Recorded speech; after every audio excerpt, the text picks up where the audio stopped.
नमस्कार, मैं हूं जितेंद्र गौतम और आप देख रहे हैं जनहित टाइम्स। उत्तर प्रदेश में जैसे ही चुनावों की घोषणा हुई है उसके बाद से ही लगातार सभी का कहना है कि इस बार हम सरकार बनाने वाले हैं। आज हम पहुंचे हैं गाजियाबाद के मुरादनगर में और हमारे साथ बसपा विधायक प्रत्याशी मौजूद हैं। इनसे परिचय जानते हैं कि किस तरह की इनकी तैयारियां हैं, क्योंकि अगर देखा जाए तो मौजूदा जो विधायक रहे हैं वो अजितपाल त्यागी रहे हैं, तो इनकी क्या अलग से तैयारियां होंगी, क्या उनकी कमियां थी जो इनको ये पूरा करेंगे। जी, सबसे पहले आपका ऑन कैमरा परिचय जानना चाहेंगे। पत्रकार बंधु, मेरा नाम हाजी अय्यूब इदरीसी है और मैं मुरादनगर से बीएसपी का प्रत्याशी हूं। अच्छा, आपसे जानना चाहेंगे इस बार आपकी किस तरह की तैयारियां रही है। मायावती जी ने आप पर भरोसा जताया है, तो किस तरह से उनका भरोसा जीतेंगे, क्या तैयारियां आपकी अब तक हो चुकी हैं?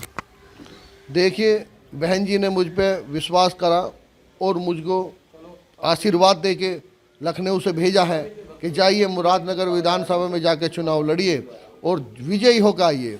तो हमारा जो लक्ष्य है वो रोजगार का है। यहाँ पर रोजगार की कमी है।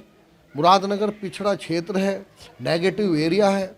यहाँ के लोगों को अगर बैंक में जाते हैं तो लोन की सुविधा नहीं हो पाती है, क्योंकि वो बोलते हैं कि जी ये नेगेटिव एरिया है। यहाँ पर इंडस्ट्री नहीं है। यहाँ पर इंडस्ट्री हब बनना चाहिए। यहाँ मनोरंजन पार्क बनने चाहिए। बच्चों के लिए घूमने के लिए सुविधा होनी चाहिए। महिलाओं के लिए सुरक्षा होनी चाहिए। शिक्षा के लिए यहाँ डिग्री कॉलेज होने चाहिए।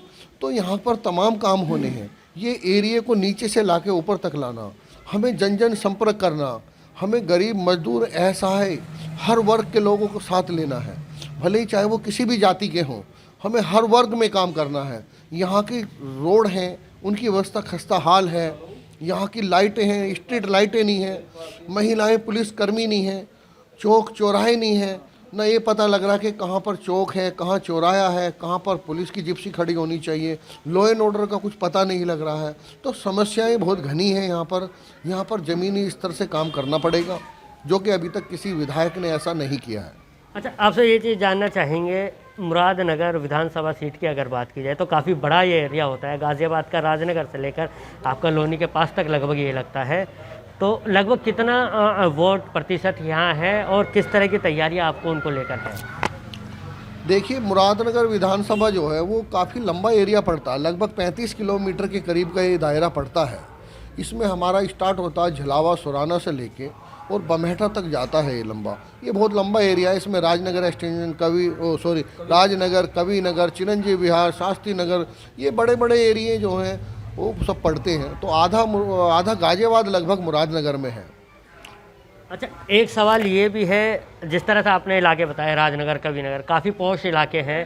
शास्त्री नगर हो गया, चिरंजीवी विहार हो गया। इसके अलावा अगर बात की जाए देहाती इलाकों की, तो आपको लगभग आपके जो विधानसभा क्षेत्र है ये, इसमें लगभग हर तरह का लोग है। किसान से लेकर मल्टीनेशनल कंपनियों में जॉब करने वाले तक लोग होंगे। तो उनको किस तरह से आप अपनी बातें पहुँचाना चाहेंगे? देखिए, समय है हमारे पास कम, टाइम मिला है हमें कम। आचार संहिता लगी हुई थी तब मेरा टिकट कंफर्म हुआ, तो ना मेरे को बोर्ड बैनर लगाने का मौका मिला है, ना मेरे को अभी तक कोई रैली करने का मौका मिला है। लेकिन जहाँ तक मैं समझता हूँ, लोगों को जैसे जैसे पता लग रहा है वैसे वैसे लोग बधाई का तांता लगा हुआ है, बधाई देने आ रहे हैं।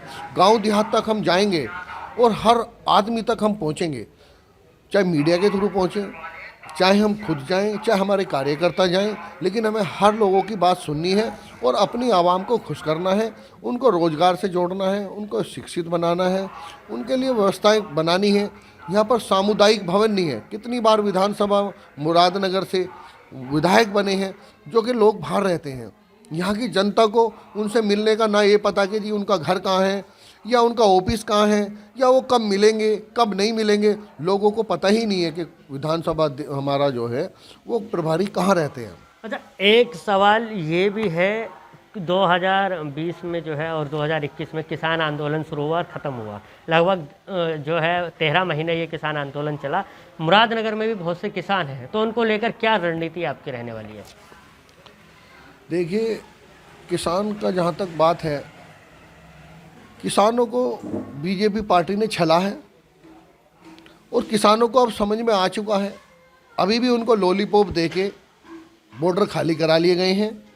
लेकिन जो 1 करोड़ रुपए मिलेगा, नौकरी मिलेंगी, व्यवस्थाएं बनेंगी, वो सब कुछ हुआ नहीं है। कर्जे माफ़ होंगे, ऐसा कुछ नहीं मिला है। किसान भी हमारे साथ जुड़ा हुआ है। बहन जी पे किसानों का विश्वास है। बहन जी ने हमेशा किसान वर्ग के लिए बहुत काम करे हैं।